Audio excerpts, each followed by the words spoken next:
Okay, good evening, my people. This is Dr. Harrison, and with me is Princess Elishama, Prince Berikia, and they said they will have something to say about health. So I'm gonna ask them now, what is health? Health is the state of physical well-being. Awesome. So please, can you leave me now while I discuss with my people? All right. Now, you see, that is a simplified definition of health because everybody would believe that health is just a state of physical well-being. When your body is not sick, you are healthy. When you don't have an injury in your body, you don't have malaria, typhoid, you don't have hypertension or diabetes, you're healthy. But the definition of health is beyond that. And I'm going to now tell you what the definition of health is. Health is the state, it's not the absence of physical well-being, but it's the state of social, physical, psychological, I added, financial well-being. All right. So if you are not psychologically stable, if you're not socially stable, if you're not financially stable, it's gonna affect your physical well-being. There is when we were in school, we were doing the philosophy and logic. There's a statement that was made that there's a metaphysical duality about human being, meaning that the spirit and the physical, there is an interrelationship that happens between the physical man and the spirit man. Some people don't believe in these, but I'm sure there are philosophers who believe in these thoughts. Now, what I am trying to tell you is that when a man is having an issue with his wife, when he's having issue with his children, when he's having issue with his bank, with his social life, with his friends, it affects his health. If he comes and tells you that he's having hypertension, and all you do is just give drugs alone without treating the social part of his health, he may not get well no matter how much drug you give to the patient. And that is the essence of understanding the social, psychological, and I added financial well being is attached to a healthy man, a whole healthy man, right? Um, there is this time I did a health mission, and in that health mission, the man came and was like, Doctor, I can I speak with you? I really want to see you. It was particular about me because he realized that I was the kind of person that was jovial, I was easy going, and he wanted to talk to me one on one. And he came to me and I was like, Doctor, I have a problem. My problem is that I have problem with erection. My wife is not happy with that. And many things came to my mind when you talk about erectile dysfunction. Yeah, that's how we call it ED, all right? Erectile dysfunction. So many things came to my mind. One of the things that came to my mind, I looked at his age, he was around 46 years old. And what came to my mind first was diabetes. Diabetes, because of increased sugar in the system that the body is not using, they start, causing trouble in the body and then build up unnecessarily in all the cells in the body, and therefore some of the cells lose their function. One of the cells that also have trouble is the penis or the phallus, and so you have erectile dysfunction. There are many things that happen with diabetes, you know. So that came to my mind. Hypertension came to my mind because of the fact that the blood vessels and the heart are involved in hypertension. And therefore, when your heart and your blood vessels are in trouble, which when it comes to erection, there is a filling of blood into what we call vacuoles. All right. And then when they fill up, that's where you not talk about erection. So hypertension came to my mind. But the next thing I said was, can we just check your blood pressure? That was the first thing. And I checked his blood pressure. Behold, his BP was 210 over 120. Let me just say the normal blood pressure is between 100 to 190 to 140. And then that is the systolic, the one on the top.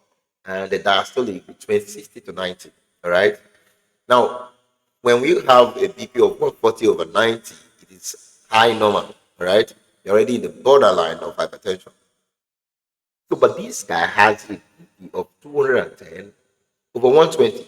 He did not know about it. That is why we call hypertension a silent killer. The thing that would have just happened maybe in another few hours or days would have been a stroke, kidney failure. any kind of failure that can happen. Because there are two types of things that may happen with a very high BP like that. The vessels may break because they have reached their elastic limit. In physics, you know what the elastic they reach the elastic limit, it breaks like a balloon that you blow and blow and blow, and it breaks. And then when it breaks, the blood flows into the brain. The brain is a non-expansive space, and therefore it comes, and the patient cannot do anything because everything in your body is mapped in the brain. But this man came, and his question was like, "Man, I can have a good reaction." That was his problem. Now, what am I saying this? I am trying to ensure that you have health security and confidence so that you will know how to take care of yourself. Because one of my very principles that is guiding me in recent time is whatever you're doing, don't die. Stay alive. It's only a living that can be a president of a nation, can be a governor, can be a senator, as rep member, and as an assembly member, chairman, or whatever you want to be. If you are not healthy, you cannot be any of it. So it's very important that you must keep yourself healthy so that you can achieve whatever you want to achieve. You want to be a good husband, a good wife, a good child. You must be healthy. All right. So this man, immediately I heard that I have to give him some drugs to bring the BP down. And I told him that look, we need to get you to be seeing a doctor that is in charge of heart and the vessels called cardiologist. All right. So that was what we noticed. What I'm trying to say is that there are people walking around the place. They don't know their they don't have health confidence, don't have health security. And that is why you see some people just watching film, just sit at home, and before you look, you say the man is dead. But you saw the man a few minutes ago. Sudden cardiac death. Sudden cardiac death has become a rising uh, um, uh, uh, uh, factor for increasing mortality among the young and even the old. So it is very important that you know your health. And my channel, which Health Confidence is one of them, my YouTube channel, my Twitter page, my Instagram, and Facebook, I'm going to be using them to do health education and promotion henceforth. I've come to this conclusion because I realize that over the years I have been doing activism. I know I've achieved a whole lot for the different group of people I fought for. Recently was the Association of Resident Doctors. But I think in all of these, I have affected less number of people than I have influenced. I will influence if I do health education and health promotion. So I'm going to enjoin you to share my channel, to like my channel, to share it so that you'll be getting notified every time I release a video. I hope with your support that I'll be doing a video at least once every week so that I can give you information about your health. Every time I have an opportunity to do a video, when my work is easy at work, I mean, I have less work in my workplace of work, I will try to make a video to educate you on how to take care of your health. Because look, health teaches everything. Health is wealth. That's what some people say. I've said it like in many of my letters I wrote to government when I was president of the Association of Resident Doctors. We must invest in our health. We must invest in our health. There's one disease they call acute coronary syndrome. When that happens, 30 minutes is the highest time within which something will be done to intervene and then save your life. If you pass the first 30 minutes, the chances of survival becomes very low. If somebody comes with stroke, which is what we call cerebrovascular accident, an accident, the first 1 hour is the most important hour. Yeah, we have people who they call stroke doctors. I call them our senior colleagues because even before we got into orthodox medicine, we have people doing medicine in Africa. I won't say they were not doing right, but the research-based, evidence-based type of medicine, it's the difference between us and them. I think if they want to improve on their own medicine, we may see another form of medicine. But in this current time, we have one of the things I really want to speak about is that in Africa we have a problem with access to health. Yeah, there are three delays in health. One of the delays in health is a delay in making the decision to go to the hospital. Even when you know you're having one chest pain that is coming and going, you don't want to go to the hospital. That is a delay, and it can take your life. Another delay in earth, it is the delay in getting an access road to the hospital. And this is a serious delay that government has a whole lot of role to play in. If you do not have roads that cross the state, if you don't have roads to the hospital, if somebody is being rushed down and the road is very bad, the person may die on the way. That is the importance of trying to ensure that the delay of access to the hospital is taken care of. And the last delay is delay in getting help when you get to the hospital. And that delay is increasing in Nigeria currently because of the increased number of Japan. Every doctor in Nigeria today, if given the opportunity, want to leave the country. Because even in the Bible days, you realize that Abraham never stayed in one place. At every point in time, they were looking for a place, a better place, a greener pasture. And it's the nature of man.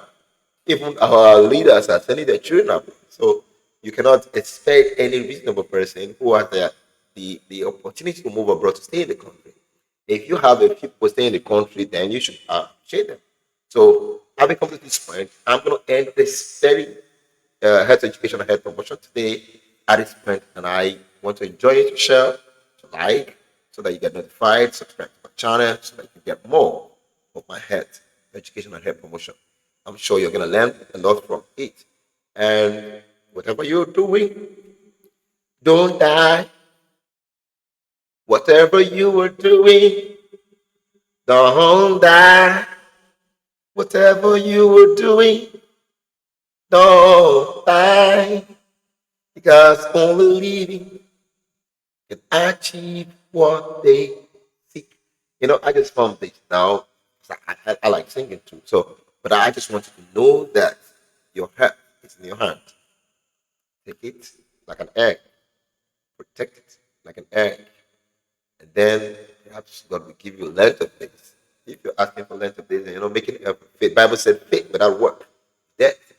So it's just like somebody saying, I have diabetes, and the pastor says, don't take my drug, don't take the drugs. Why didn't the pastor tell you not to take your water? Right? So let me end it here.